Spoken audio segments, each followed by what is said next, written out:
Welcome, friends of the Greasy Shop Rag. Today we're going to take a look at a Husqvarna 525 LS string trimmer. Customer complaint is that it's kind of boggy.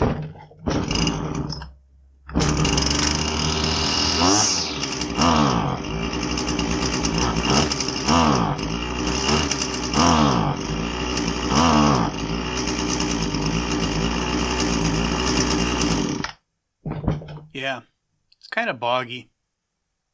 So let's take a look inside the fuel tank and see what he's got going on in here. The fuel passes the sniff test.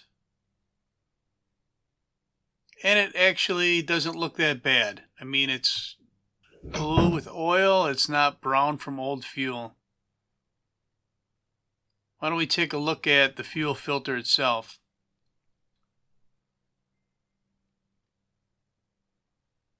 We'll go on a little fishing trip here and see if we can find it.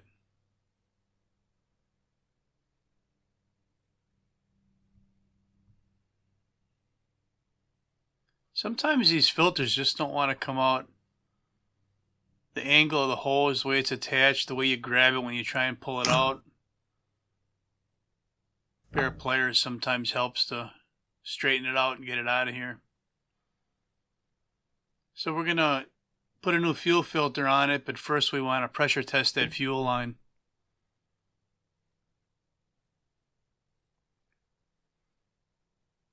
And we're going to pump it up to 10 pounds of pressure. And it's holding. I mean, you should leave it on there for a minute to see if it drops. Shouldn't drop more than a pound in a minute, but you can tell when it's holding and when it's not. If it starts dropping immediately, start looking for a problem. We put a new filter in here. It's a 591-375-401. But I got a visitor from the other side of the shop, and he's looking for some 40-to-1 mixed fuel. So we're using canned gas, so we're just going to add a teaspoon to, what is that, a quart-size can, I guess. I did the math, and that makes it 40-to-1. So there's your little tip for you if you want to put 40-to-1 from a can. Send it out that way, whatever. Most equipment run fine on 50-to-1 anyway, but sometimes better safe than sorry. We're going to take a look at the air filter now. And we're going to find that a good portion of our problem might be this wet air filter. It's really blocking up the air intake. Let's see how it runs without it.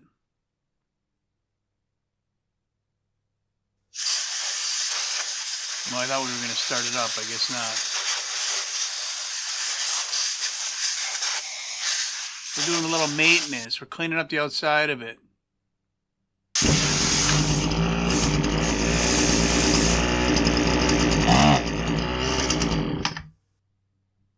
Alright, still don't run very good. So with a new fuel filter and a new air filter, I mean no air filter, still don't run very good. And I thought I broke the plug loose here, but I didn't. That thing is screwed in there tight. So we're going to get a little deeper scrunch. Man, you know, at some point, you just got to say, we ain't using a scrunch. Put a ratchet on here and get some leverage on it. Break that plug loose.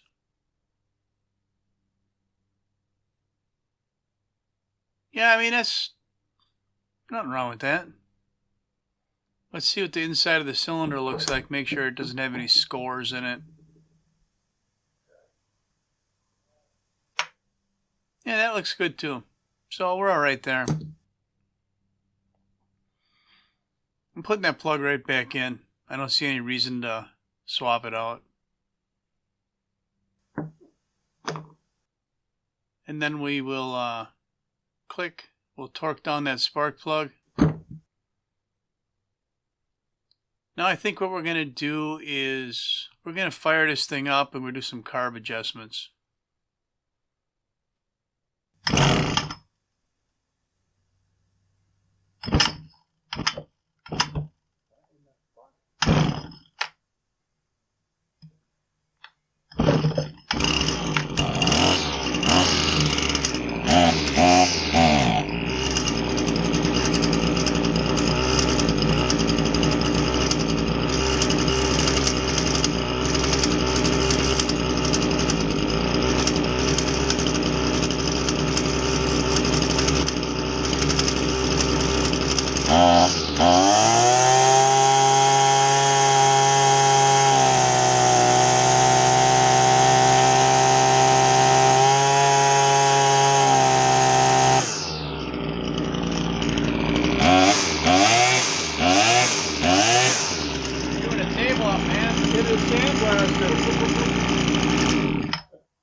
So let's break this down a little bit, and we'll kind of go step by step here in what you saw in the previous adjustment video.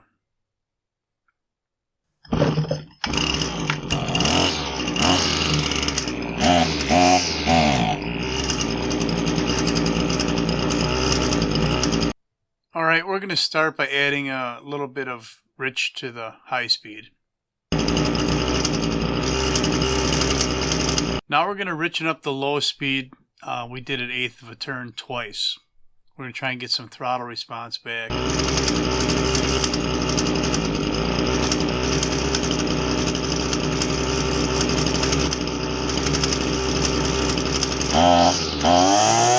Now we're going to try and adjust the high speed. We're going to find the point where it 4 strokes, and then we're going to lean it out to the point where it cleans up. And we want to land somewhere right near there. I like to be on the richer side.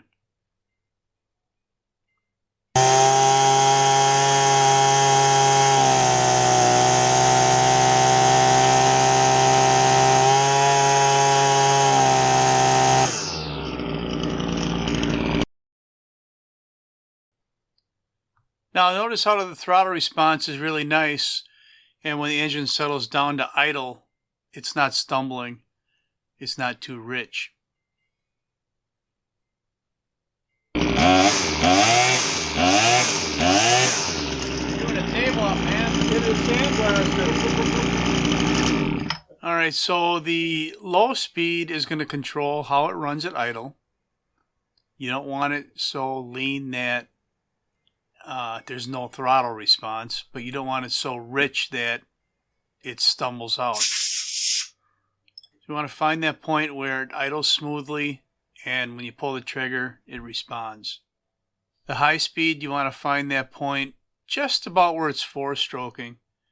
Now, the temperature of the day and the forecast for the rest of the season should be taken into account. Get real close to that rich side if the temperature is going to start dropping. So that's all I'm going to have for you on the 525 LS string trimmer carb adjustment. Thanks for watching.